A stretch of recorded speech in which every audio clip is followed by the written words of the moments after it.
चलिए तो देखिएगा, छत्तीसगढ़ के जिले हम पढ़ रहे थे और इसके अंतर्गत आज हम पढ़ने वाले हैं कबीरधाम जिले के बारे में। ठीक है, तो आज का जो टॉपिक है हमारा वो है आपका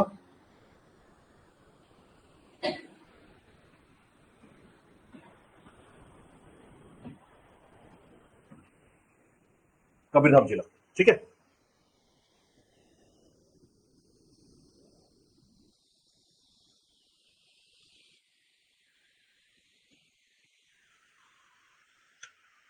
देखिए कबीरधाम जिला जब हम पढ़ रहे होते हैं या कबीरधाम जिला की बात करते हैं तो चूंकि कबीरधाम जिला जो है ना अपने आप में बहुत ऐतिहासिक जिला है।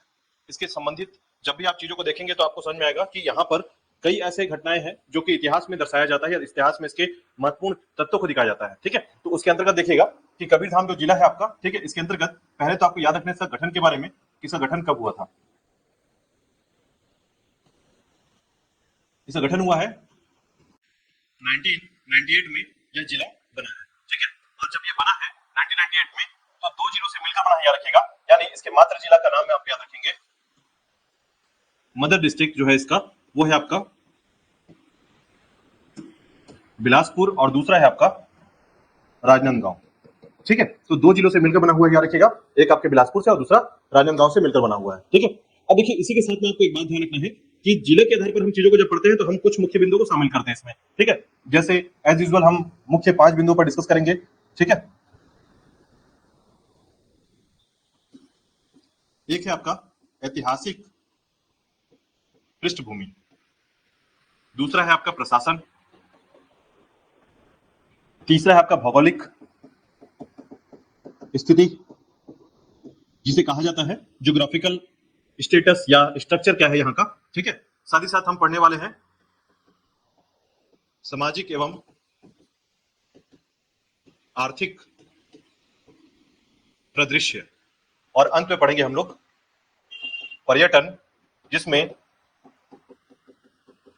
पुरातात्विक साक्ष्य, पुरातात्विक क्षेत्र, धार्मिक क्षेत्र और प्राकृतिक क्षेत्र के बारे में डिस्कस करेंगे। ठीक है, तो मुख्य रूप से समझिए कि इन 5 बिंदुओं में हम इस जिले को समझेंगे और समझेंगे कि इस जिले में क्या क्या घटनाएं घटी थी। ठीक है, कैसे ये जिला बना है, तो ध्यान रखिएगा, पहले आपको गठन याद रखना है कि कब स्टेब्लिश हुआ है ये 1998 में। इसके मदर डिस्ट्रिक्ट क्या है, बिलासपुर और राजनांदगांव से मिलकर बना है, याद रखिएगा, यानी आप ये कह सकते हैं कि बिलासपुर और राजनांदगांव के क्षेत्र से। ठीक है, अगर हम थोड़ा सा मैप को देखें तो याद रखिएगा 1998 का मैप कैसा था, तो अगर आप देखेंगे तो 1998 के मैप में देखेंगे ना तो आपको दिखेगा कि 1998 के समय जो है आपका जो बिलासपुर था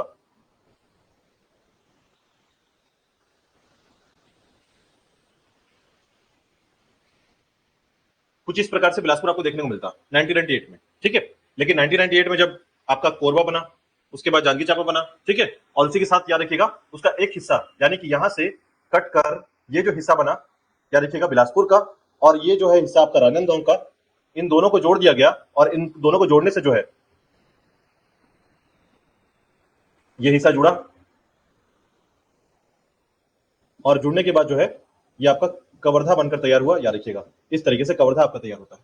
ठीक है, यानी आप ऐसे समझ सकते हैं कि दो जिलों से मिलकर बना है आपका कवर्धा, और इसके लिए इसके आसपास के जिलों पर आप देखेंगे तो ये आपका कबीरधाम है, उत्तर की ओर या नॉर्थ पार्ट में जो है इसका कौन सा जिला है, इस तरफ देखिएगा, इस तरफ आपका मुंगेली है। ठीक है, ये जो हिस्सा है इसके अंतर्गत आता है आपका बेमेतरा, और ये जो हिस्सा है याद रखिएगा इसके अंतर्गत आता है आपका खैरागढ़।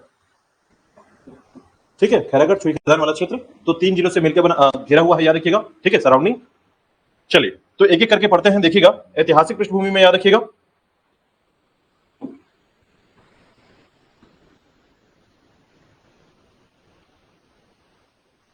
ऐतिहासिक पृष्ठभूमि क्या है इसका, इसको जानने के लिए पहले आपको समझना पड़ेगा कि हमारे इतिहास में कौन कौन से शासक छत्तीसगढ़ में शासन कर चुके हैं। ठीक है, तो ऐसे में याद रखिएगा कि हमारे यहाँ जो है शासन की जो प्रणाली है उसमें सबसे प्रारंभिक समय जब देखा जाता है इतिहास में,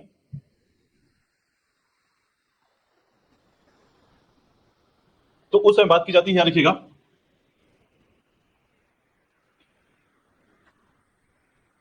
प्राचीन काल से इस क्षेत्र का क्या इतिहास रहा है।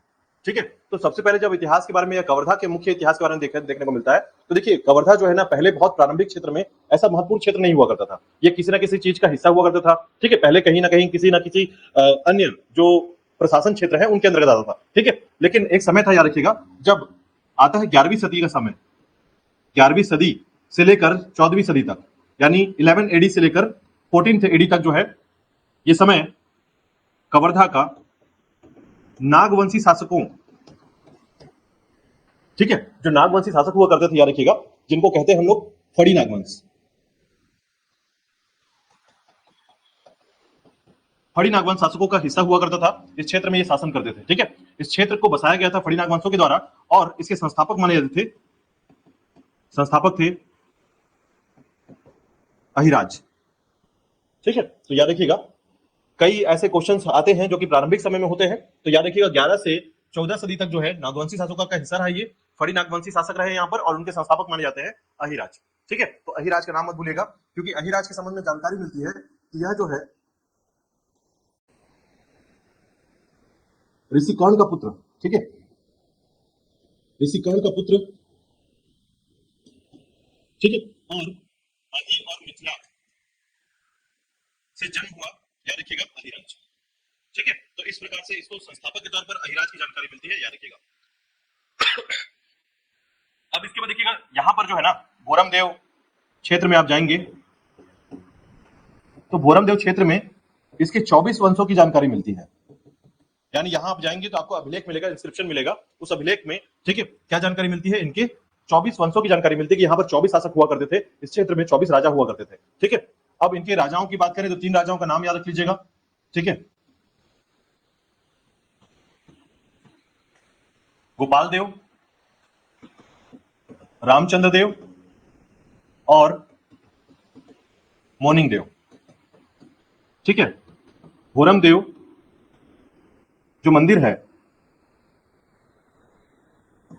ठीक है, भोरम देव जो मंदिर है, याद रखिएगा, किससे बना है, गोपाल देव के समय। ठीक है, रामचंद्र देव के समय याद रखिएगा, मड़वा महल कहे जाने वाला क्षेत्र अब तक रामचंद्र देव के समय बना है। ठीक है, और मोनिंग देव के समय कहा जाता है कि ब्रह्मराय या ब्रह्म देवराय ने इसको हरा दिया और यहां पर कलचुरी शासन की स्थापना कर दी।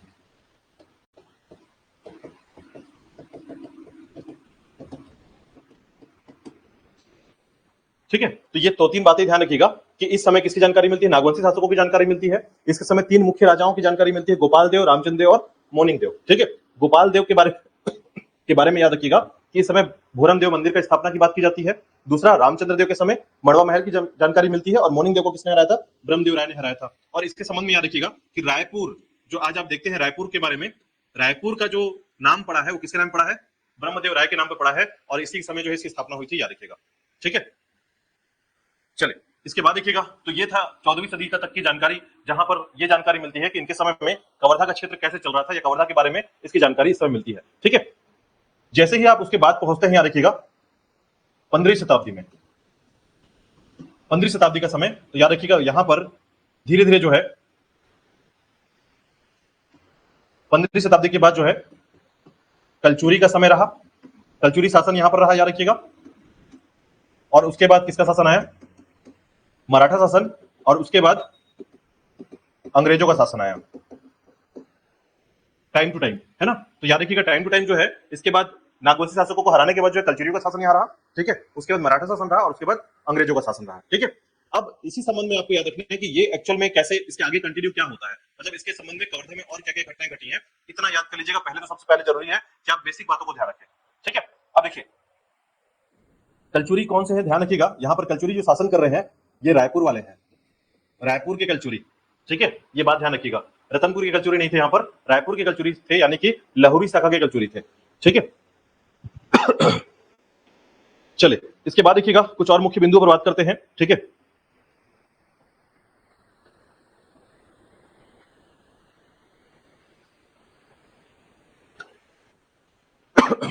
इसके बाद देखिएगा 1751 का समय स्टार्ट होता है। ठीक है, 1751 याद रखिएगा, 1751 में यहां कवर्धा रियासत डेवलप किया जाता है। यानी छत्तीसगढ़ में जो 14 रियासत थे उनमें एक रियासत बनता है, याद रखिएगा, ठीक है, कवर्धा रियासत, और इसके संस्थापक माने जाते हैं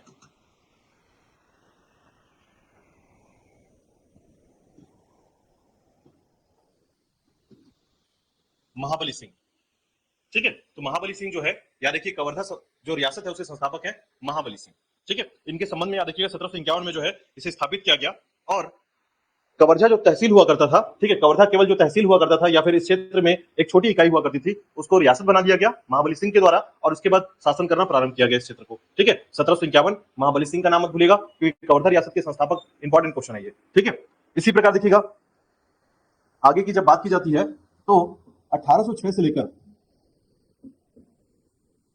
1903 के बीच में, ठीक है, 1806 से लेकर जो है 1903 के बीच में कहा जाता है कि कबीर पंथ की स्थापना यहाँ पर खासकर कवर्धा क्षेत्र में की गई थी। ठीक है, किसके द्वारा?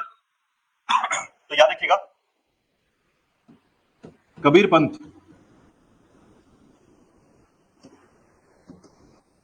की स्थापना या गुरु गद्दी की स्थापना,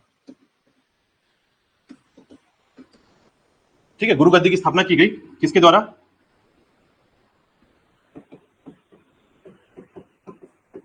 याद रखिएगा, ये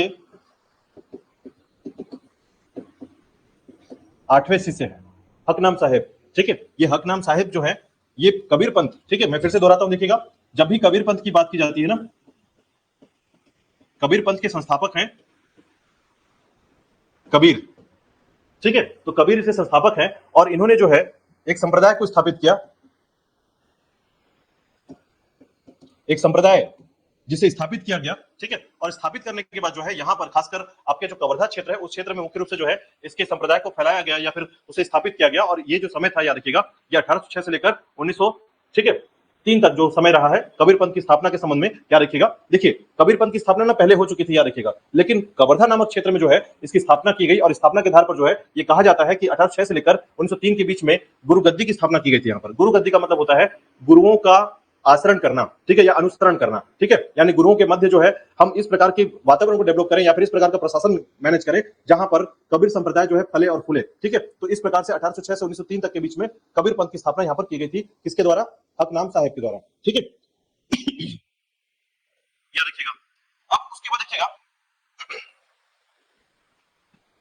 इसके बाद देखिएगा, जब औपनिवेशिक समय आता है यानी कि अंग्रेजों का काल आता है, अंग्रेजों का समय,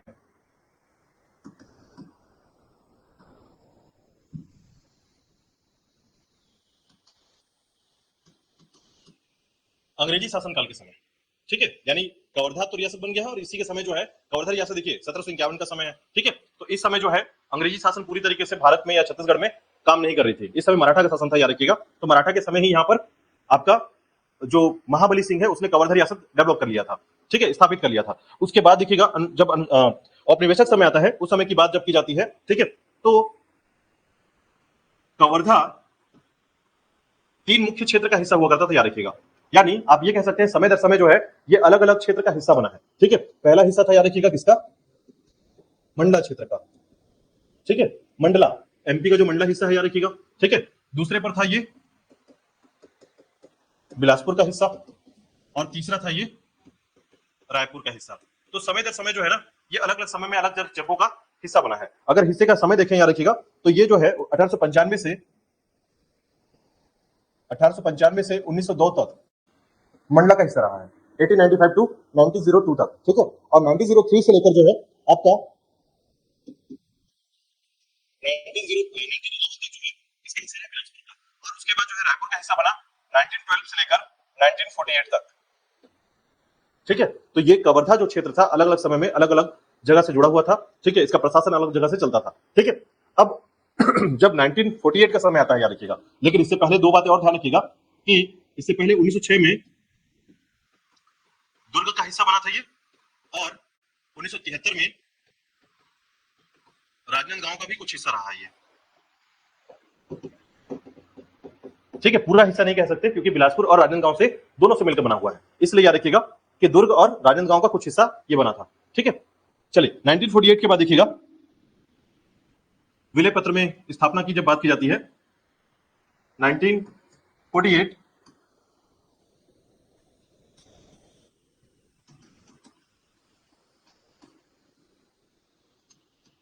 विलय पत्र में हस्ताक्षर, ठीक है, तो नाम याद रखिएगा,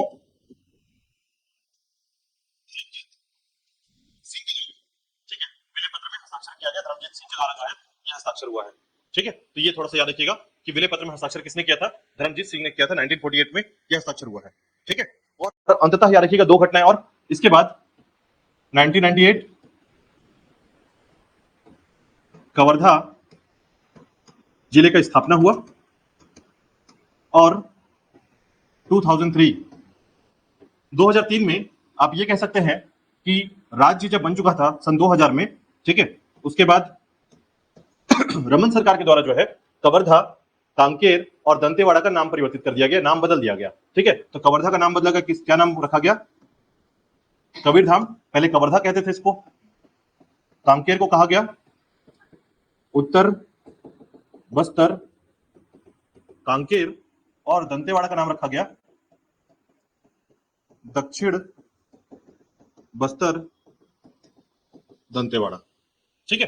कबीरधाम का नाम क्यों बदला गया था या किस बेस पर बदला गया था, तो याद रखिएगा कबीरधाम का नाम जो है यह बदला गया था कबीर के शिष्य धनी धर्मदास के द्वारा, धनी धर्मदास के जन्मोत्सव के समय, याद रखिएगा, ठीक है। इनके जन्मोत्सव के समय जो है यह अवसर पर, ठीक है, जिले का नाम बदलकर कवर्धा से कबीरधाम कर दिया गया, ठीक है। तो याद रखिएगा इनके जन्मोत्सव पर जो है ये नाम रखा गया था और रमन सरकार ने ये नाम बदला था, याद रखिएगा, ठीक है। तो ये बेसिक इतिहास इसका है, कबीरधाम का जो है एक इतिहास जो हम सामान्य रूप से जानकारी मिलती है वो ध्यान रखिएगा इसके संबंध में।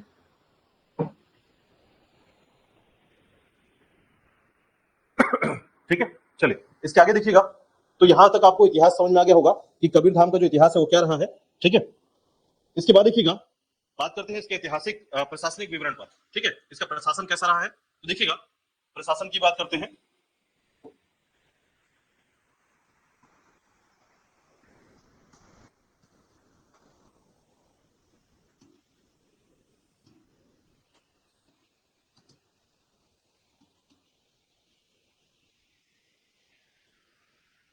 देखिए प्रशासनिक स्थिति की बात करें, याद रखिएगा, तो सबसे पहले होता है डेमोग्राफी, ठीक है। तो डेमोग्राफी में इसकी जनसंख्या याद रखिएगा, यहाँ की जो जनसंख्या है अधिक ना होकर के लगभग 10 से 12 लाख के आसपास यहाँ की जनसंख्या है, ठीक है। सामान्य जनसंख्या कितनी है, 10 से 12 लाख, ठीक है।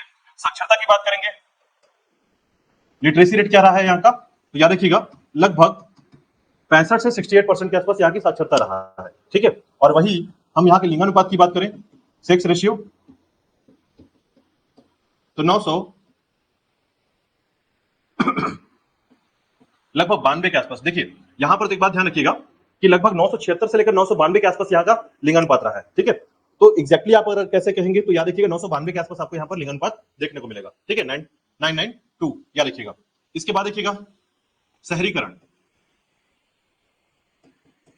लगभग 14% के आसपास, 11 से 14% के आसपास आपको यहाँ पर शहरीकरण मिलता है, याद रखिएगा, ठीक है। कितना, 14% के आसपास, 14, ठीक है। बात करते हैं जिला कोड की, तो यहाँ का जिला कोड क्या है, CG9, ठीक है। CG9 जो है यहाँ का जिला कोड है, याद रखिएगा। इसी प्रकार देखिएगा यहाँ तहसील की संख्या कितनी है, 8 तहसील,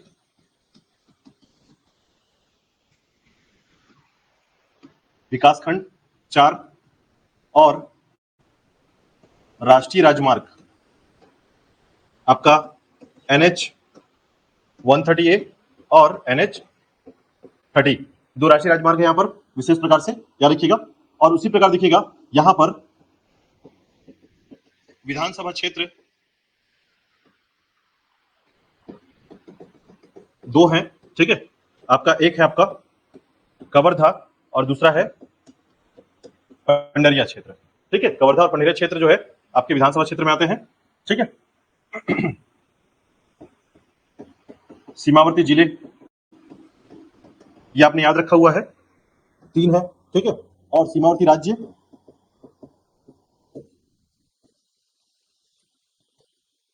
आपका MP सीमावर्ती राज्य है, जिसका मंडला क्षेत्र जो है इससे लगा हुआ है, कवर्धा क्षेत्र से लगा हुआ है, ठीक है, याद रखिएगा MP का मंडला क्षेत्र, ठीक है। तो ये याद रखिएगा इसके अंतर्गत जो क्वेश्चंस पूछे जाते हैं, ठीक है।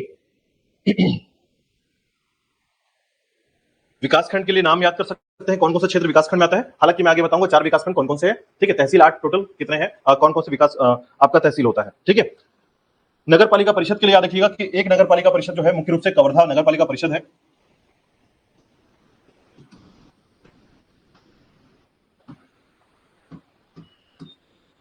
कवर्धा यहाँ का नगर पालिका परिषद है, याद रखिएगा, ठीक है। अब इसी के साथ देखिएगा यहाँ पर जो है विधानसभा क्षेत्र 2 है, ठीक है। कौन कौन सा, कवर्धा और पंडरिया विधानसभा क्षेत्र है, ठीक है। तो ये लगभग इसकी प्रशासनिक स्थिति याद रखिएगा, जहां पर यह देखने को मिलता है कि छत्तीसगढ़ का ये जो जिला है मुख्य रूप से अगर हम बाकी तुलनाओं के साथ या दूसरे जिलों की बात करें तो कहीं ना कहीं उससे आगे आपको ये जिला नजर आएगा, ठीक है। जैसे हम लोग बस्तर के जिले की मुख्य बात करें तो उससे थोड़ा सा विकसित आपको नजर आएगा कबीरधाम का क्षेत्र, इसका इतिहास काफी विकसित क्षेत्र माना जाता है, ठीक है। चलिए भौगोलिक स्थिति देखिएगा, यहाँ का भौगोलिक स्थिति क्या है।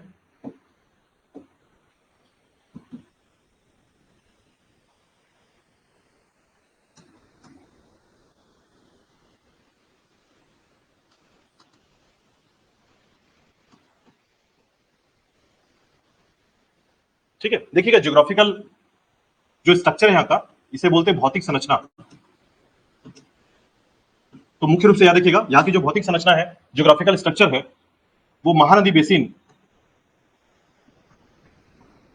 बेसिन के पार्ट का भाग है, याद रखिएगा ये हिस्सा महानदी बेसिन का भाग है, ठीक है। इसके अंतर्गत जो चट्टानें पाई जाती हैं कबीरधाम के अंतर्गत, चट्टान या जियोलॉजिकल जो स्ट्रक्चर है याद रखिएगा, ठीक है। जियोलॉजिकल स्ट्रक्चर कहा जाता है चट्टानों को, यहाँ पर या रॉक्स कहा जाता है। तो यहाँ पर मुख्य रूप से जो है आपको क्या मिलता है, हड़प्पा चट्टानें, धारवाड़ चट्टानें और आर्कियन चट्टानों का भी क्षेत्र आपको यहाँ पर देखने को मिलता है, याद रखिएगा, ठीक है। जिसके कारण आपको जो मिनरल्स मिलता है, खनिज, हड़प्पा के होने के कारण यहाँ पर क्या हो जाता है, चूना पत्थर मिलता है, ठीक है। चूना पत्थर मुख्य रूप से आपको याद रखना होगा रणजीतपुर क्षेत्र में जो आपको चूना पत्थर प्राप्त होता है, ठीक है। उसी प्रकार जो है आपका लोह एस जो क्षेत्र है, ठीक है, उसमें आपको याद रखना लोह एस क्षेत्र कहां मिलता है, तो याद रखिएगा एक लामा, चेली कामा और एक नाम और याद रखिएगा चिल्फी घाटी। इन क्षेत्रों में भी आपको क्या मिलता है, लोह एस मिलता है, ठीक है। इसके साथ ही साथ याद रखिएगा बॉक्साइट, याद रखिएगा बुरई, दलदली, यहां पर कबीरधाम में जो है आपको बॉक्साइट मिलेगा, याद रखिएगा, ठीक है। तो मेनली याद रखिएगा कि भौगोलिक स्थिति के अंतर्गत जो है यहाँ पर क्या क्या चीजें प्राप्त होती है और कैसे प्राप्त होती है, ठीक है। इसके अलावा देखिएगा यहाँ पर मिट्टी क्या मिलता है, तो याद रखिएगा मिट्टी जो है लाल पीली मिट्टी, लेटेराइट मिट्टी और काली मिट्टी का कुछ हिस्सा जो है यहाँ पर मिलता है, याद रखिएगा। आप ये कह सकते हैं कि बहुत ज्यादा काली मिट्टी नहीं मिलती है, लेकिन यहाँ पर मिलती है, ठीक है। हम एक बहुत थोड़े हिस्से की बात कर रहे हैं, तो काली मिट्टी का थोड़ा क्षेत्र आपको यहाँ देखने को मिलेगा, ठीक है। अब देखिए इसके कारण जो है यहाँ पर जो फसल होता है वो आपका गन्ने का फसल, कपास का फसल, चाय का भी कुछ कुछ जगहों पे फसल होना चालू हो चुका है, याद रखिएगा। लेकिन गन्ना, कपास और मुख्य रूप से धान का फसल किया जाता है यहाँ पर, याद रखिएगा, ठीक है। शुगर केन, कॉटन और पैडी, ठीक है, याद रखिएगा। तो ये सभी फसलें जो है यहाँ पर होती हैं, याद रखिएगा, ठीक है। ये आपका बुरई दलदली, याद रखिएगा, ठीक है। बॉक्साइट जो है बुरई दलदली क्षेत्र में, ठीक है। अब देखिए यहाँ पर जो है ना भौगोलिक स्थिति के अनुसार याद रखिएगा इन क्षेत्रों में मुख्य नदी कौन सी है यहाँ की, तो नदी याद रखिएगा आपका हाफ नदी, ठीक है, हाफ नदी याद रखिएगा। दूसरी नदी याद रखिएगा सकरी, तीसरी नदी याद रखिएगा बंजर और चौथी नदी याद रखिएगा टाडा, टाडा, ठीक है। हाफ नदी जो है कांदावनी की पहाड़ी से 40 किलोमीटर के आसपास, 44 किलोमीटर के आसपास का रेंज है, याद रखिएगा। टोटल इतनी लंबी नदी है ये, ठीक है। दूसरा याद रखिएगा कि बंजर नदी जो है छत्तीसगढ़ की पश्चिम की ओर बहने वाली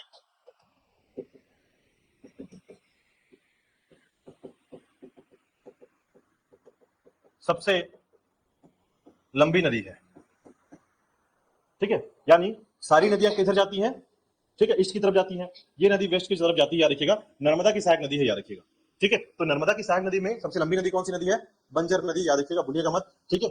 और टाडा नदी भी इसी के साथ जाती है, याद रखिएगा, ये भी पश्चिम की ओर बहती है, बट बंजर की इतना जो है लंबी नहीं है, ठीक है। तो याद रखिएगा मंडला फॉरेस्ट से होते हुए ये मंडला फॉरेस्ट क्रॉस करके जो है नर्मदा नदी में मिल जाती है बंजर नदी। ठीक है। अब देखिएगा यहां पर जो है ना, इसके आगे चलते हैं, देखिएगा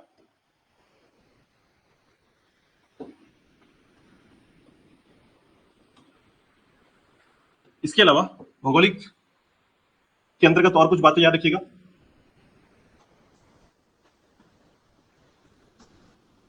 भौगोलिक स्थिति के अंतर्गत और कुछ मुख्य बातें हैं, जैसे यहां का परियोजना कौन कौन सा है। ठीक है, मुख्य रूप से यहां पर कौन कौन सी परियोजना है याद रखिएगा। कुछ बांधों का नाम याद रख लीजिएगा। ठीक है, जैसे समोदा, आप पहले याद रखिएगा, बिहार खार, छीरपानी, सुतिया पाट। ठीक है, बिहार खार, छीरपानी, सुतिया पाट, ये सभी यहाँ के मुख्य परियोजनाएं हैं, याद रखिएगा। ठीक है, और एक और नाम याद रखिएगा आपका कर्रा नाला।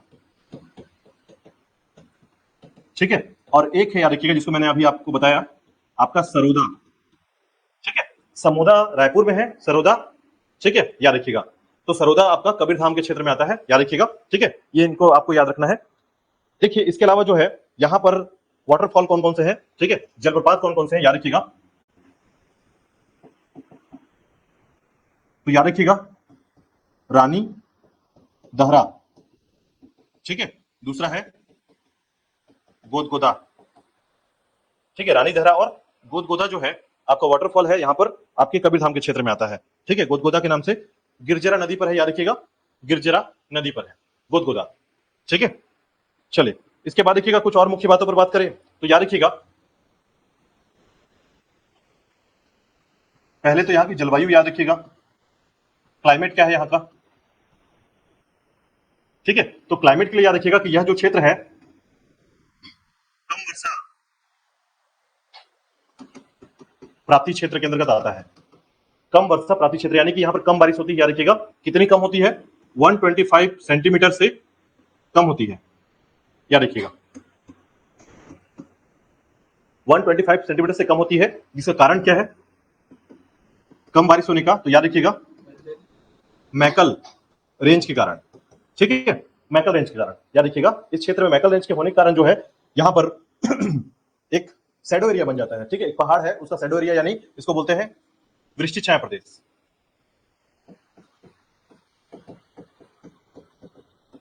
ठीक है, वृष्टि छाया प्रदेश के कारण जो है यहाँ पर एक शैडो एरिया बन जाता है, और शैडो एरिया बनने के कारण जो है पानी यहाँ तक नहीं पहुंच पाती है, या फिर आप ये कह सकते हैं कि बादल जो है यहाँ तक नहीं पहुंच पाते, इस कारण वर्षा नहीं हो पाती है। ठीक है, तो याद रखिएगा।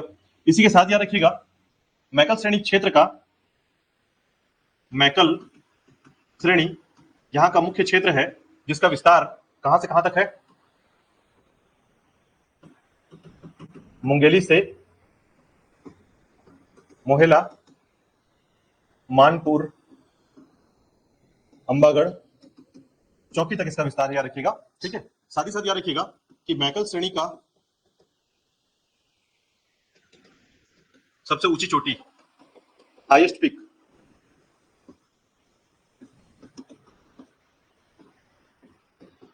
बदरगढ़ की चोटी, जिसकी हाइट है 1176 मीटर। ये मैकल की सबसे ऊंची चोटी है, याद रखिएगा। बदरगढ़ की चोटी इसी क्षेत्र में आता है, याद रखिएगा। ठीक है, तो बदरगढ़ की चोटी कबीरधाम के क्षेत्र में, याद रखिएगा।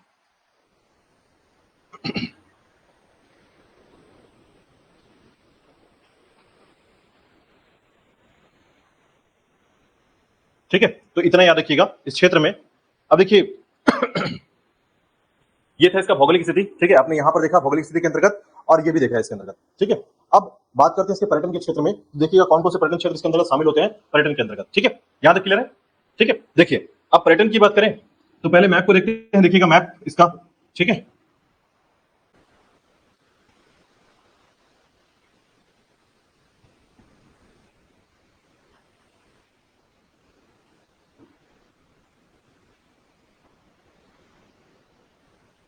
ये आपका कबीरधाम का क्षेत्र है, याद रखिएगा। ठीक है, इसका जो मुख्यालय है कवर्धा या कबीरधाम।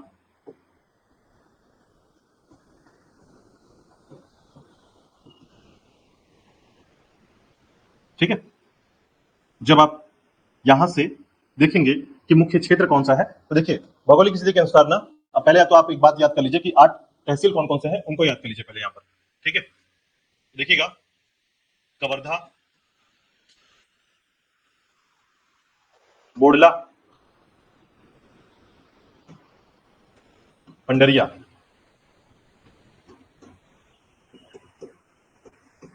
पिपरिया, ठीक है। कुंडा क्षेत्र याद रखिएगा, साथ ही साथ याद रखिएगा यहां पर आता है आपका खार कला, ठीक है, रेंगा खार कला। उसके अलावा जो है आपको कुकदुर,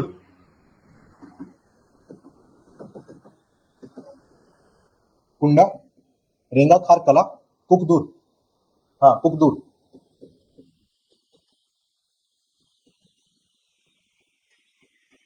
सहसपुर, लोहारा, सहसपुर लोहारा, ठीक है। इसमें देखिएगा विधानसभा क्षेत्र कौन कौन से, तो कवर्धा पंडरिया है, ठीक है। विकास खंड याद रखिएगा, 4 विकास खंड है कौन कौन से, तो विकास खंड में है आपका सहसपुर लोहारा विकास खंड, ठीक है, ये विकास खंड के अंतर्गत आता है, याद रखिएगा। उसी प्रकार देखिएगा आपका पंडरिया क्षेत्र आता है इसमें, पंडरिया क्षेत्र, ठीक है, कवर्धा क्षेत्र और बोडला क्षेत्र, बोडला क्षेत्र, ठीक है। ये सभी जो है आपके विकास खंड में शामिल है, 4 विकास खंड याद रखिएगा, कवर्धा, बोडला, पंडरिया, उसके बाद सहसपुर लोहारा, ठीक है। अब चलिए मैप में देखिएगा, ठीक है। तो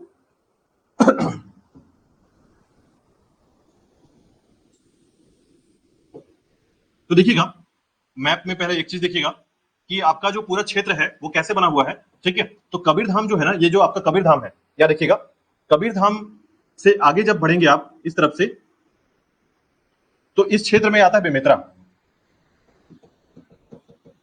ऊपर की तरफ है आपका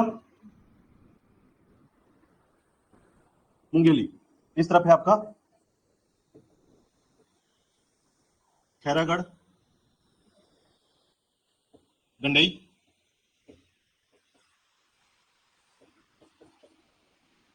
छुई खदान, ठीक है, नीचे का हिस्सा है। और ये आपका पूरा हिस्सा है आपका एमपी का। और मैं कई बार बता रहा हूं कि मंडला को मत भूलिएगा, क्योंकि बहुत कुछ ऐसे जुड़ा हुआ आपको मिलेगा जो मंडला से अभी भी जुड़ा हुआ है, ठीक है।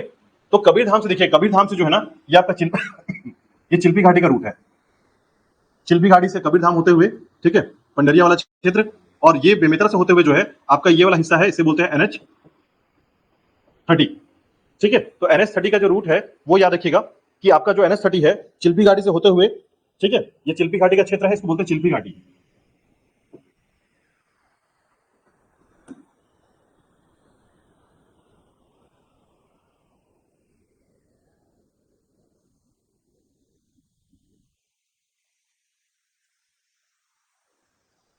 ये आपका मैकल रेंज है, मैकल श्रेणी, ठीक है। और ये हिस्सा है आपका चिल्फी घाटी, भूलिएगा मत, ठीक है। यहां पर पहुंचेंगे आप तो ये आपका बोडला, ये बोडला का क्षेत्र है, ठीक है। तो बोडला से होते हुए कबीरधाम, और कबीरधाम से होते हुए बाहर निकलते हैं, याद रखिएगा, ठीक है, बेमेतरा की तरफ। लेकिन वही अगर आप देखेंगे कि इससे कबीरधाम से एक रूट जाती है, याद रखिएगा, थोड़ा सा पहले यहां से होकर नॉर्थ की तरफ, ये हिस्सा है आपका पंडरिया का,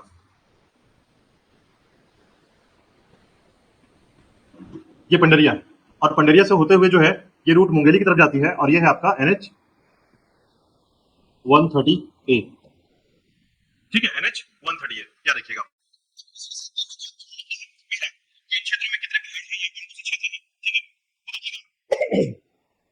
इसके अंतर्गत याद रखिएगा कि पंडरिया के क्षेत्र से अगर आप यहाँ पर आएंगे तो यही आपका कांदावनी की पहाड़ी, मतलब यही पर है आपका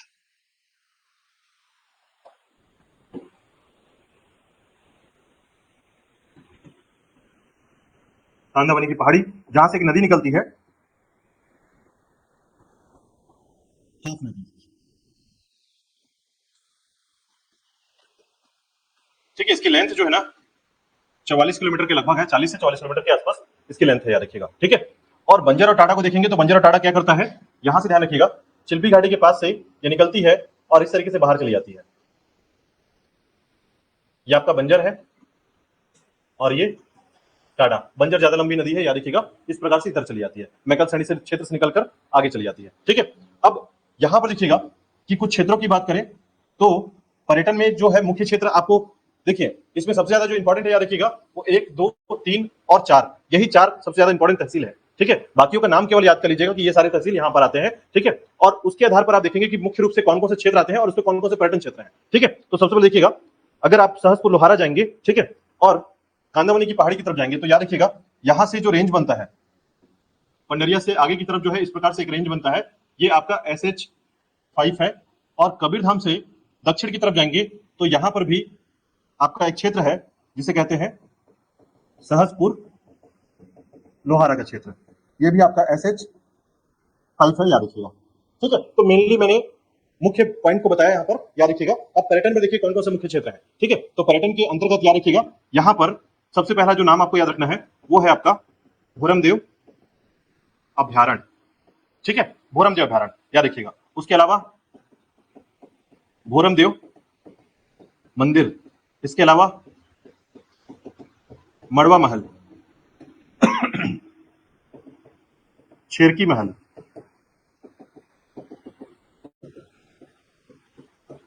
पचराही पुरातात्विक क्षेत्र। ठीक है, भोरमदेव अभ्यारण्य, फिर उसके बाद भोरमदेव मंदिर, मड़वा महल। ठीक है, उसके बाद आता है आपका शेरकी महल और फिर आता है पचराही। ठीक है, पुरातात्विक क्षेत्र याद रखिएगा। ठीक है,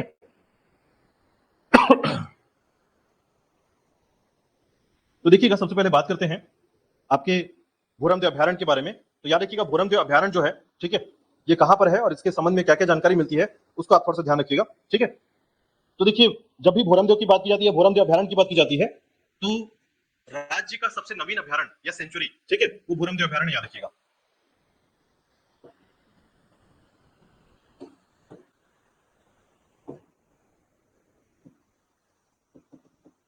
भोरमदेव सेंचुरी या अभ्यारण्य, ठीक है, राज्य का सबसे नवीनतम सेंचुरी है। ठीक है, कब बना है? 2001 में बना है, याद रखिएगा। इसका क्षेत्रफल या एरिया याद कर सकते हैं, 163 वर्ग किलोमीटर स्क्वायर पर जो है वर्ग किलोमीटर में ये बना है। ठीक है, सबसे नया अभ्यारण्य है, 2001 में बनाया गया है और उसके बाद क्षेत्रफल के आधार देखेंगे 163 किलोमीटर स्क्वायर पर जो है ये एरिया बना हुआ है। ठीक है, इसके अलावा देखिएगा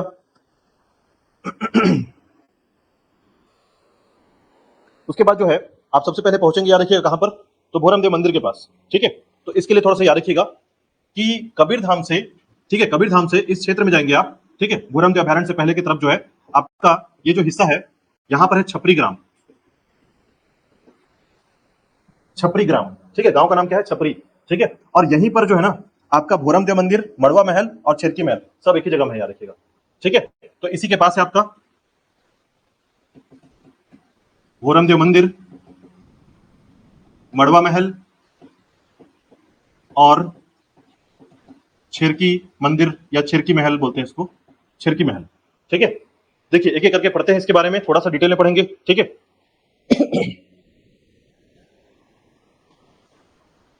और एक दरवाजा का नाम भी याद रख लीजिएगा, कबीरधाम के पास जो है ना, दरवाजा बोल रहा हूँ, एक महल याद रखिएगा जो भी आगे पढ़ेंगे हम लोग। कवर्धा की रियासत के राजा ने बनवाया था इसको। ठीक है, तो इसके बारे में बात करेंगे। कवर्धा रियासत हमने पढ़ा है 1751 वाला, उसके बारे में भी याद दिलाएगा। ठीक है, हम यहाँ पे लिख लेते हैं उसको, कवर्धा महल, इसको भी लास्ट टाइम हम पढ़ने वाले हैं, याद रखिएगा कवर्धा महल के बारे में। ठीक है, क्योंकि इसके बारे में पूछा गया क्वेश्चन है कि कवर्धा महल का पहला गेट है वो किस नाम पे जाना जाता है।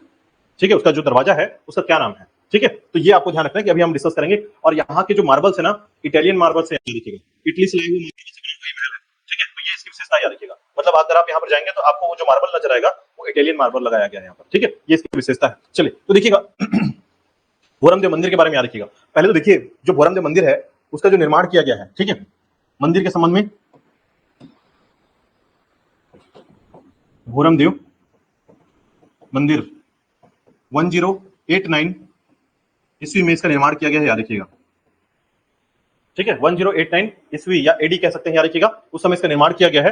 किसके समय में शासनकाल था? तो याद रखिएगा गोपाल देव के समय, है ना, पढ़े भी है हम लोग। तो गोपाल देव के समय याद रखिएगा ये बनाया गया था, 11वीं शताब्दी के समय जो है लगभग बना है ये। ठीक है, 11 एडी में 1089 ईस्वी में बना है। ठीक है, अब देखिए किसके द्वारा बनाया गया था, तो याद रखिएगा, देखिए किसके समय बना है और किसके द्वारा बनाया गया है, तो ये दो बातें ध्यान रखिएगा। किसके द्वारा बनाया गया मतलब बनाने वाला व्यक्ति अलग है, ठीक है, और किसके समय में मतलब शासन कौन कर रहे थे समय, ठीक है, तो शासक थे समय गोपाल देव।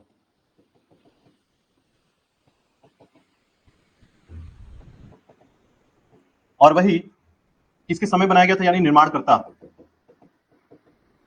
तो याद रखिएगा लक्ष्मण राज। लक्ष्मण राज के समय ये बनाया गया था, इसने बनवाया था, याद रखिएगा, ठीक है, लक्ष्मण राज ने बनवाया था इसको, ठीक है। अब देखिए इसके बारे में याद रखिएगा, भोरमदेव इसका नाम क्यों पड़ा, क्या कारण है इसका भोरमदेव नाम का, ठीक है, मतलब इस मंदिर का नाम भोरमदेव क्यों है, एक्चुअल में ये मंदिर किसका है, तो याद रखिएगा इसे गर्भगिरी में जो है ना, आप जैसे भोरमदेव मंदिर गए हैं, आप लोग कभी नहीं गए हैं, ठीक है, देखिए मैं आपको समझाता हूं, जब भी आप भोरमदेव जाएंगे ना, तो भोरमदेव पहुंचने के बाद जो है आपको सामने की तरफ एक तालाब मिलेगा और उसके पास में एक मंदिर मिलेगा, ठीक है, मंदिर काफी बड़ा भव्य है, याद रखिएगा, हालांकि रख रखाव में थोड़ी गलतियां होती है तो थोड़ा खराब दिखता है, बट ये समझ लीजिए कि बहुत भव्य मंदिर है ये, ठीक है, इसके 4 दरवाजे हैं, लेकिन कभी भी चारों दरवाजे नहीं खोले जाते हैं, ठीक है, हमेशा 2 दरवाजे खुले होते हैं, बाकी 2 दरवाजे हमेशा ही बंद होते हैं, और ऐसा माना जाता है कि इस दरवाजे के आसपास जो है ना, नीचे की तरफ भी एक गुफा जैसा कुछ बना हुआ है, ठीक है, लेकिन उसके संबंध में जानकारी बिल्कुल तरीके से नहीं मिल पाती है, ठीक, तो आप इस मंदिर के पास जाएंगे ना, तो मंदिर में पहले तो याद रखिएगा नागर शैली बनाया गया मंदिर है ये, और इस भोरमदेव मंदिर को याद रखिएगा छत्तीसगढ़ का क्या कहते हैं, खजुराहो कहते हैं, ठीक है, खजुराहो, छत्तीसगढ़ का खजुराहो। यह जो है शिव जी को समर्पित मंदिर है, ठीक है, शिव जी को समर्पित मंदिर है, यानी शिव जी जो है स्थापित है इसके गर्भगृह में, ठीक है, तो ये जो मंदिर है याद रखिएगा, इस मंदिर की खासियत क्या है, एक्चुअल में यह मंदिर जो है ना सामान्य से ऊंचाई पे बनाया गया है, मतलब आप इस तरीके सीढ़ी चढ़कर जो है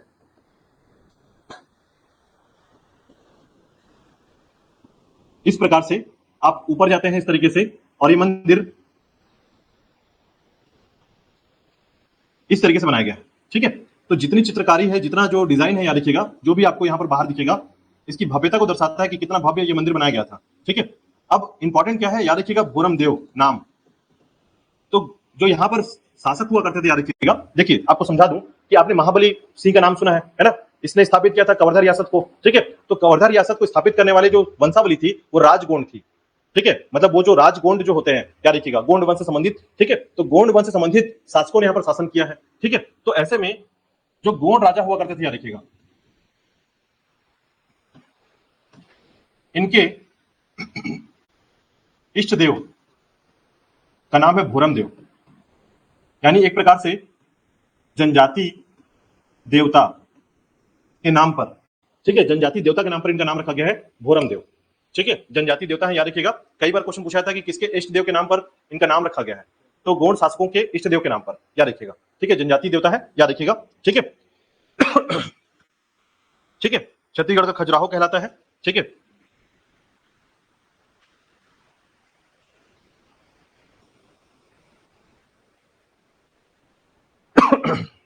तो इतना याद रखिएगा, इसके लिए संबंधित है, ठीक है, और याद रखिएगा 2 बातें, एक महाशिवरात्रि में मेला लगता है, और दूसरा याद रखिएगा, ठीक है, चैत्र माह के 13 के दिन, ठीक है,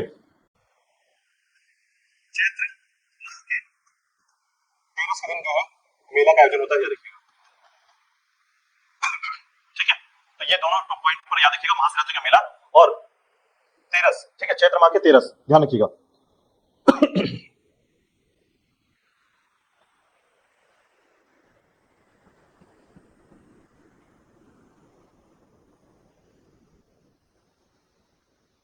तो एक बार जरूर जाइए भोरमदेव, ठीक है, बिल्कुल देखिए इसको, क्योंकि ये देखने वाली चीज है, याद रखिएगा, बहुत इंपॉर्टेंट है, क्योंकि ऐसे निर्माण ना अब देखने को नहीं मिलते हैं, याद रखिएगा, इतनी भव्यता है इसमें, ठीक है, हाँ मैं फिर से दोहराता हूँ, रख रखाव में थोड़ी कमियां हो सकती हैं, बट ऐसा कह सकते हैं कि अगर आप इसको देखेंगे तो आपको महसूस होगा कि पहले के लोग जो है किस प्रकार से मंदिरों का डिजाइन करते थे, या किस प्रकार से जो है इतनी भव्यता के साथ जो है चीजों को बनाते थे, ठीक है, आज हम बुर्ज खलीफा या फिर अन्य क्षेत्रों को देखते हैं, केवल दूसरे देशों में चीजों को देखते हैं, ठीक है, तो उस निर्माण में जो है ना ये मंदिर अद्वितीय है, याद रखिएगा, इसलिए इसे जो एमपी में कंदरिया मंदिर है, याद रखिएगा, महादेव का कंदरिया मंदिर हो गया, खजुराहो मंदिर हो गया, ठीक है, उससे तुलना करते हैं इसका, याद रखिएगा, मतलब इतनी भव्यता है इसमें, ठीक है। अब इसके दरवाजे जो है ना, अगर आप इसके दरवाजे को देखेंगे तो इसका जो प्रथम दरवाजा है, यानी कि पहला दरवाजा जो है ये पूर्व की ओर खुलता है, याद रखिएगा, ठीक है, और वही इसका दूसरा दरवाजा जो है वो दक्षिण की ओर खुलता है, ठीक है, और तीसरा दरवाजा जो है उत्तर की ओर खुलता है, ऊपर की ओर, ठीक है, तो इस प्रकार से जो है मतलब जो दरवाजे हैं वो हमेशा हर अलग अलग दिशा में खुलने वाले दरवाजे हैं, याद रखिएगा, ठीक है, और इसके सामने जो है एक अर्ध मंडप, इस प्रकार से अर्ध मंडप जो है बनाया गया है, याद रखिएगा सामने की तरफ। ठीक है, तो ये इसका भव्यता को दर्शाता है इस मंदिर के बारे में। देखिए मंदिरों के ना बहुत सारे पार्ट होते हैं, है ना, तो ये गर्भगृह हो गया। ठीक है, उसके सामने जो है मंडप वाला जो पार्ट होता है ना, मंदिर के सामने जहां हवन होता है या फिर बहुत सारे सामने की तरफ एक प्रांगण बनाया जाता है, उसको अर्ध मंडप कहते हैं। ठीक है, मंडप, अर्ध मंडप, याद रखिएगा। मंडप जब आप पढ़ेंगे ना दर्शन शास्त्र, ठीक है, दर्शन फिलोसफी, उसमें आपको ये वाला टॉपिक मिलेगा और कल्चर वाले टॉपिक में ये वाला मिलेगा। ठीक है, तो कल्चर जब पढ़ते हैं, याद रखिएगा संस्कृति, तो मंदिर के डिजाइन पढ़ते हैं कि गोपुरम किसे कहते हैं, मंडप किसे कहते हैं, ठीक है, शिखर किसे कहते हैं, तो इसके बहुत सारे पार्ट होते हैं, याद रखिएगा। यानी मंदिरों के ना बहुत सारे पार्ट होते हैं, उन पार्टों को जानना और उन पार्टों की विशेषता ही इंपॉर्टेंट है, याद रखिएगा।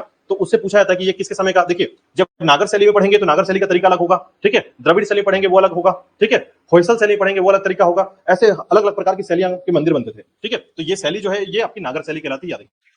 ठीक है, चलिए इसके बाद देखिएगा, बात करते हैं मड़वा महल के बारे में। ठीक है, दूसरा हेडिंग डालिएगा मड़वा महल। मड़वा महल या मड़वा, ठीक है,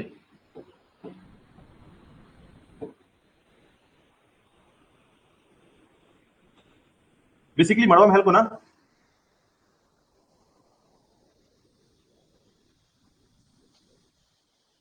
दुल्हादेव महल भी कहते हैं। ठीक है, मड़वा महल को अन्य रूप से जो है दुल्हादेव भी कहा जाता है यहाँ पर इसको। ठीक है, इसका निर्माण जो हुआ था, याद रखिएगा, इसका निर्माण 1349 ईस्वी में, लगभग 14वीं शताब्दी में इसका निर्माण हुआ था। ठीक है, 14th एडी में, याद रखिएगा 1349। ठीक है, और कहां पर है, तो जैसे मैंने बताया आपको छपरी ग्राम में ही मिलेगा। छपरी ग्राम में तीनों है, याद रखिएगा। ठीक है, तो एक्स्ट्रा कुछ याद करने की जरूरत नहीं है, तीनों के तीनों कौन कौन से, आपका एक भुरमदेव, ठीक है, दूसरा मड़वा महल और तीसरा छेरकी महल। छेरकी महल जाएंगे ना दोबारा कभी नहीं जाएंगे। ठीक है, ये ऐसा जगह है, एक छोटा सा जो है इस हाइट में, लगभग आप ये कह सकते हैं, इस ये जो हाइट दिख रहा है आपको, इसी हाइट में एक छोटा सा जो है मंदिर की आकृति में जो है ना एक जगह बनाया गया है। ठीक है, किनारे किनारे केलों के बहुत सारे बगीचे हैं। आपको लगभग थोड़ा दूर चल कर जाना पड़ेगा, तो लगभग ये समझिए कि 3 किलोमीटर के आसपास मड़वा महल से 3 किलोमीटर की दूरी पर जो है ना आपका छेरकी महल है। छेरकी महल का नामकरण जो हुआ है ना, जैसे देखिए मड़वा महल का मतलब, मड़वा क्यों है इसका नाम, मंडप के तरीके का है। ठीक है, इसका निर्माण मंडप के तरीके हुआ है क्योंकि यहाँ पर विवाह हुआ था। ठीक है, तो ये बन गया मड़वा महल। ठीक है, रामचंद्र देव का विवाह जो हुआ था अंबिका से, याद रखिएगा, यही हुआ था। ठीक है, आगे पढ़ेंगे आप इसके बारे में। तो अब छेरकी महल का कॉन्सेप्ट क्या है, तो याद रखिए छेरकी महल का कॉन्सेप्ट है, छेरी मतलब क्या होता है, बकरी, तो बकरी की गंध आने के कारण इसका नाम पड़ा छेरकी महल। ठीक है, तो इसका नाम पड़ गया छेरकी महल। आप एक बार जाएंगे दोबारा नहीं जा पाएंगे वहां पर। ठीक है, हालांकि मैं बहुत पहले गया हुआ था, लेकिन अभी की स्थिति के अनुसार अगर ऐसा कहा जाए कि वो कैसी स्थिति में है तो मैं आपको नहीं बता सकता, बट ये समझिए कि काफी ज्यादा गंध और बदबू वहां पर आती थी। ठीक है, जिसके कारण जो है लोग अवॉइड करते थे उस महल को, या जानकारी नहीं जाना चाहते वहां पर। बस ध्यान रखने वाली बात है कि आपको याद रहना चाहिए कि कवर्धा में छेरकी महल नामक कोई स्थान है। ठीक है, तो देखिए मड़वा महल की जो स्थापना कराई है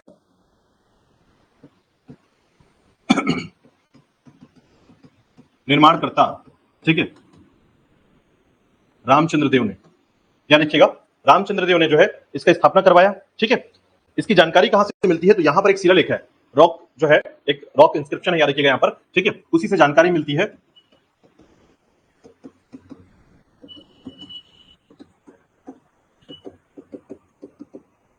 रामचंद्र देव के शिलालेख से जानकारी मिलती है कि यहां पर इसका निर्माण किसने कराया था, रामचंद्र देव ने कराया था। ठीक है, अब किसके बारे में है ये, तो याद रखिएगा, यह जो है इसमें लिखा हुआ मिला है।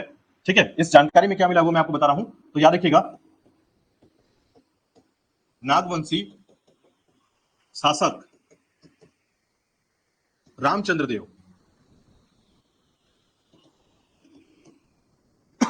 का विवाह वंशीय राजकुमारी अंबिका देवी के साथ हुआ यहां पर। ठीक है, इसलिए इसका नाम पड़ा मड़वा महल, याद रखिएगा। तो अंबिका देवी के साथ जो है इसका विवाह हुआ था, है वंश यानी कलचुरियों की राजकुमारी थी, याद रखिएगा, कलचुरी वंश की राजकुमारी थी ये। ठीक है,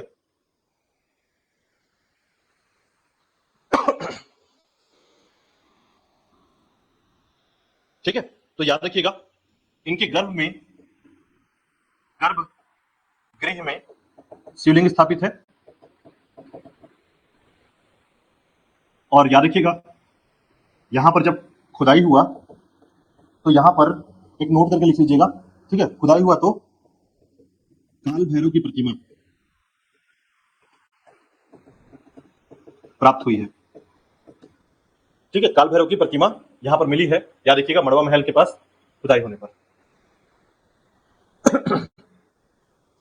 ठीक है, तो याद रखिएगा फड़ी नागवंशी शासकों के समय जो है ये, ठीक है। और यहां पर बस ध्यान रखिएगा, ये कुछ मुख्य बिंदु है, इनको आप याद रखेंगे। ठीक है, इसके बाद देखिएगा आप पहुंचते हैं छिरकी महल में। ठीक है, तो छिरकी महल जो है ना 3 किलोमीटर दूरी पर है। तो छपरी गांव से जो है कहां पहुंच जाते हैं आप, छपरी गांव से थोड़ा किनारे का एरिया है, इसे चौरा ग्राम कहते हैं। ठीक है, हालांकि उसी एरिया में आता है छिरकी महल। ठीक है, तो छिरकी महल के लिए याद रखिएगा कि छिरकी महल जो क्षेत्र है ये आपका चौरा ग्राम पे है। ठीक है, छिरकी महल छपरी ग्राम से चौरा ग्राम के मध्य पड़ा हुआ है, याद रखिएगा। ठीक है, तो कवर्धा के क्षेत्र में, चौरा ग्राम के क्षेत्र में ये आता है। और साथ ही साथ याद रखिएगा पत्थरों से बना हुआ यह महल है। ठीक है, छोटी सी एक आकृति आप इसको कह सकते हैं, पूरा एरिया काफी बड़ा है। ठीक है, लेकिन जो डिजाइन बना हुआ है, जो ऊपर गुंबद बना हुआ है, वो छोटे छोटे हैं, याद रखिएगा। ठीक है, तो काले पत्थरों से बना हुआ है यह मंदिर, काले पत्थरों से। ठीक है,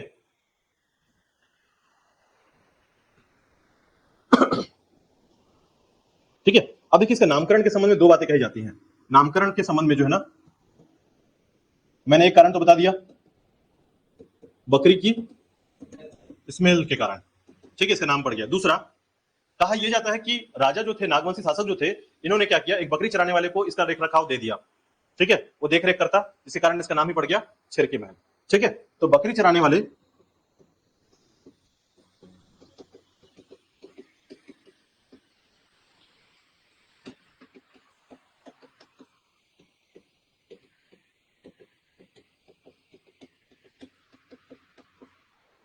ठीक है, बकरी चराने वाले के द्वारा रख रखाव करने के कारण इसका नाम छिरकी महल कहा गया, याद रखिएगा।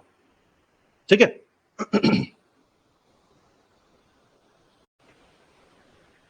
ठीक है, तो याद रखिएगा छिरकी महल में इतना ही याद रखना है आपको।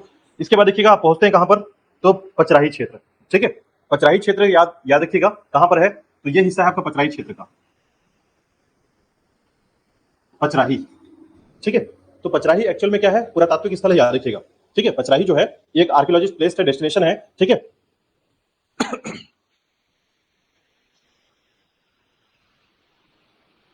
पचराही क्षेत्र, देखिए पचराही क्षेत्र की बात करते हैं तो पुरातात्विक क्षेत्र है। यहां पर क्या क्या जानकारी मिलती है, तो याद रखिएगा यह जो क्षेत्र है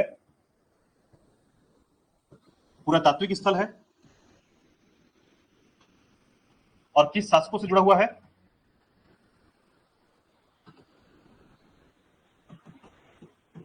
फड़ी नागवंशी शासकों से जुड़ा हुआ क्षेत्र है ये। ठीक है, फड़ी नागवंशी शासकों से क्षेत्र से जुड़ा हुआ है। ठीक है, अब इसका नाम पचराही क्यों पड़ा है, तो ध्यान रखिएगा 5 रास्तों का क्षेत्र होने के कारण।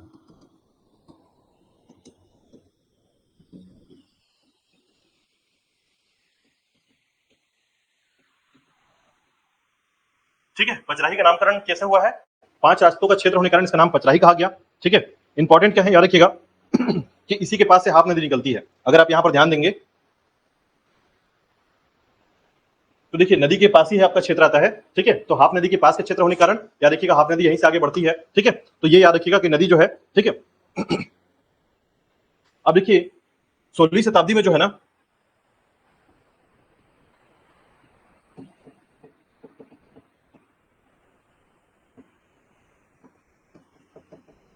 16वीं शताब्दी में अलेक्जेंडर कनिंघम ने अपने रिपोर्ट में यहां एक मंदिर के बारे में बताया था जिसका नाम है कंकालीन मंदिर। ठीक है, अलेक्जेंडर कनिंघम ने यहाँ पर एक मंदिर होने की जानकारी दी थी और उस मंदिर के बारे में बताया कि यहाँ पर कौन सी मंदिर हो सकती है, कंकालीन माता मंदिर। ठीक है, इस कारण जो है इसे कंकालीन क्षेत्र के नाम से भी या कंकालीन पचराही नाम से भी जाना जाता है। ठीक है, अब देखिए क्या क्या मिला है यहाँ पर, तो याद रखिएगा यहाँ पर जब उत्खनन कराया गया, एक्सकवेशन किया गया, तो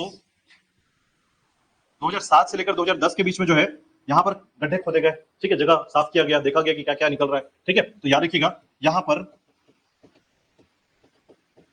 शैव मूर्तियां प्राप्त हुई हैं। ठीक है, शंकर जी की मूर्तियां प्राप्त हुई हैं। ठीक है, साथ ही साथ जो है जैन और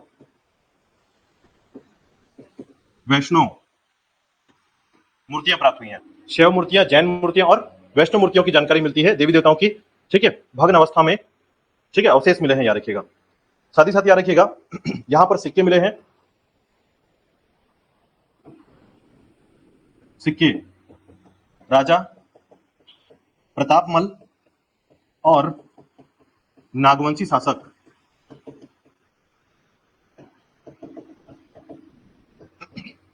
कन्हर देव के सिक्के मिले हैं। यहां पर इनके द्वारा प्रचलित सिक्के मिले हैं, याद रखिएगा, कन्हर देव के सिक्के प्राप्त हुए हैं, ठीक है। राजा प्रतापमल और फड़ी नागवंशी शासक कन्हर देव के सिक्के प्राप्त हुए हैं, ठीक है।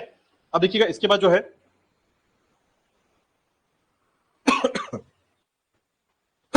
सॉरी, आगे देखें, चलिए देखिएगा इसके बाद जो है आप यहां से जो है ना मैकल श्रेणी की तरफ जाएंगे तो याद रखिएगा यहां पर एक क्षेत्र है जिसे बोलते हैं बकेला, ठीक है, बकेला नाम याद रखिएगा, यह भी पुरातात्विक क्षेत्र है, ठीक है, बकेला। यहां पर याद रखिएगा बकेला जो है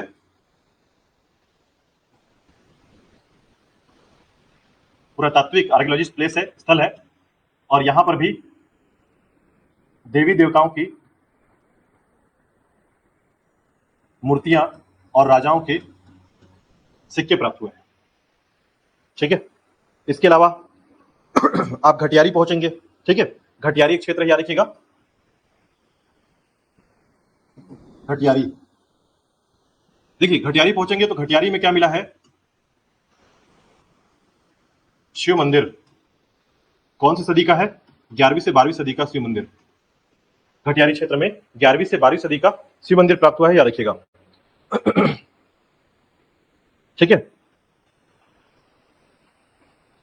इसके बाद देखिएगा यहां पर एक क्षेत्र है रामचुओ हरमो, जगह का नाम याद रखिएगा, रामचुओ हरमो, ठीक है।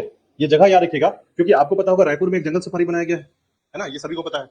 दूसरा जंगल सफारी बनाने की जानकारी जो है यहां से मिलती है कि राज्य का दूसरा जंगल सफारी यहां बनाया जाएगा रामचू हरमो में, ठीक है। तो याद रखिएगा राज्य का दूसरा जंगल सफारी प्रस्तावित है,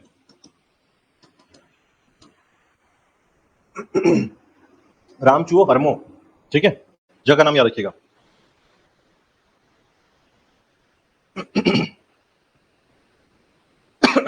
ठीक है। इसके बाद देखिएगा आप पहुंचते हैं गुफाओं के पास, ठीक है। तो यहां पर याद रखिएगा दो गुफाएं हैं, एक बखारी गुफा,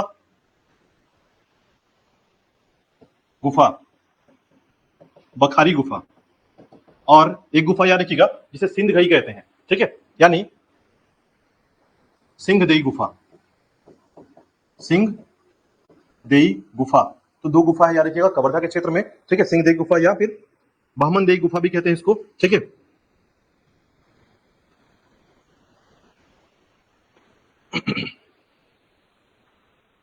ठीक है, मतलब आप यहां पर जाएंगे ना, एक्चुअल में ये गुफा जो है सिंहदेई गुफा जो है ये मैगल श्रेणी के पास वाले क्षेत्र में है, ठीक है। इसको भंवर टोंक गुफा भी कहते हैं, भंवर टोंक, ठीक है। तो भंवर टोंक गुफा जो है ना यहाँ पर इनको पूजा की जाती है, यहाँ पर इस क्षेत्र में जो है वर्षा की देवी, यहाँ के जो लोग हैं स्थानीय लोग वो पूजा करते हैं भंवर टोंक गुफा के पास जो है ये सिंहदेई गुफा की पूजा करते हैं और मानते हैं कि यहाँ वर्षा की देवी निवास करती है, ठीक है। तो बारिश कराने के लिए यहाँ पर पूजा की जाती है आपके मैगल श्रेणी के क्षेत्र में, ठीक है।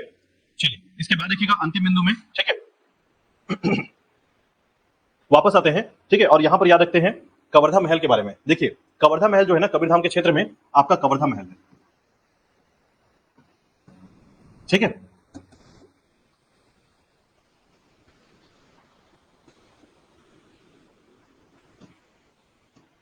कवर्धा महल, देखिएगा कवर्धा महल जो है ये बनवाया गया था किसके द्वारा, तो याद रखिएगा कवर्धा महल का जो डिजाइन हुआ था ना ये धर्मराज सिंह के द्वारा हुआ था, ठीक है। आप इसको डिजाइन कह सकते हैं, याद रखिए किसके द्वारा, धर्म राज सिंह के द्वारा, ठीक है, इसका डिजाइन किया गया था। साथ ही साथ याद रखिएगा महाराजा जो धर्मराज सिंह थे, ठीक है, इन्होंने डिजाइन जब कराया था इसको तो इसके दरवाजा का नाम दिया गया था हाथी दरवाजा, ठीक है। तो कभी भी पूछा था याद रखिएगा पहले दरवाजे का नाम क्या है तो हाथी दरवाजा, ठीक है। साथ ही साथ याद रखिएगा कि इसका निर्माण जो हुआ है 1936 टू 39 के बीच में हुआ है, ठीक है, अंग्रेजों के समय में 36 से 39 के बीच में हुआ है, ठीक है। तो याद रखिएगा इसके अंतर्गत जो है एक इटालियन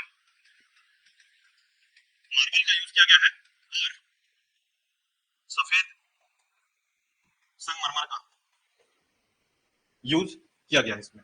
इटालियन मार्बल और सफेद संगमरमर का यूज किया गया इसको बनाने में, याद रखिएगा। ठीक है, 2 बार पीएससी का क्वेश्चन और 2 बार व्यापम का क्वेश्चन रहा है ये। ठीक है, एक बार तो पूछा गया था कि इसके निर्माणकर्ता कौन है, तो याद रखिएगा धर्मराज सिंह जो है। ठीक है, याद रखिएगा। तो धर्मराज सिंह के द्वारा जो है याद रखिएगा, और ये भी बात ध्यान रखना है कि धर्मराज सिंह के द्वारा ही हस्ताक्षर किया गया था अंतिम रूप से जो है आपके विलय पत्र में, है ना, याद रखिएगा। क्लियर है। अब देखिए यहां से जो आता है आपका पॉइंट, कुछ पॉइंट को याद रखिएगा। मैकल श्रेणी में जो क्षेत्र है आपका, ठीक है, इसके बाद आपको याद रखना है सामाजिक और आर्थिक स्थिति इस क्षेत्र की। तो देखिए सामाजिक बात करेंगे, याद रखिएगा, तो सामाजिक क्षेत्र के अंतर्गत आपको बस ये ध्यान रखना है कि यहाँ पर मुख्य रूप से कौन सी जनजाति रहती है, बैगा जनजाति। साथ ही साथ जो है आपको यहाँ पर और क्या मिलेगा, अगरिया जनजाति का जीवन क्षेत्र मिलेगा, और प्रधान जनजाति के द्वारा जो है यहाँ पर निवास क्षेत्र मिलेगा। यानी सामाजिक रूप से जो है आपको 3 जनजातियां मुख्य रूप से यहाँ पर देखने को मिलेगी, याद रखिएगा। जिसमें से याद रखिएगा कि बैगा जनजाति जो है हमारे राज्य का विशेष पिछड़ी जनजाति है। ठीक है, विशेष पिछड़ी जनजाति याद रखिएगा हमारी बैगा जनजाति है। इसलिए जो है यहाँ पर बनाया गया है कवर्धा क्षेत्र में बैगा विकास प्राधिकरण क्षेत्र कवर्धा या कबीरधाम। ठीक है, बैगा विकास प्राधिकरण क्षेत्र कबीरधाम का। ठीक है, इसी प्रकार आर्थिक क्षेत्र की बात करते हैं, याद रखिएगा, तो यहाँ पर इस क्षेत्र में आईडीसी है आपका हरिन छपरा, ये आईडीसी का नाम है यहाँ का। ठीक है, लेकिन इसके अलावा आर्थिक क्षेत्र के रूप में जो है आपको याद रखना है, यहाँ है आपका शक्कर कारखाना। ठीक है, तो शक्कर कारखाना या शुगर फैक्ट्री जो है यहाँ पर आपका, एक है भोरमदेव शुगर फैक्ट्री, भोरमदेव शक्कर कारखाना, और याद रखिएगा राज्य का पहला शक्कर कारखाना है भोरमदेव शक्कर कारखाना। ठीक है, दूसरा शक्कर कारखाना है याद रखिएगा सरदार वल्लभ भाई पटेल शक्कर कारखाना। ठीक है, तो 2 शक्कर कारखाना है यहाँ पर। ठीक है, याद रखिएगा। इसके साथ ही साथ याद रखिएगा इस क्षेत्र में आपको बकरी प्रजनन केंद्र मिलेगा, जो है आपका रामपुर के क्षेत्र में ठाठापुर का हिस्सा। ठीक है, बकरी प्रजनन केंद्र भी यहां पर स्थापित किया गया है। ठीक है,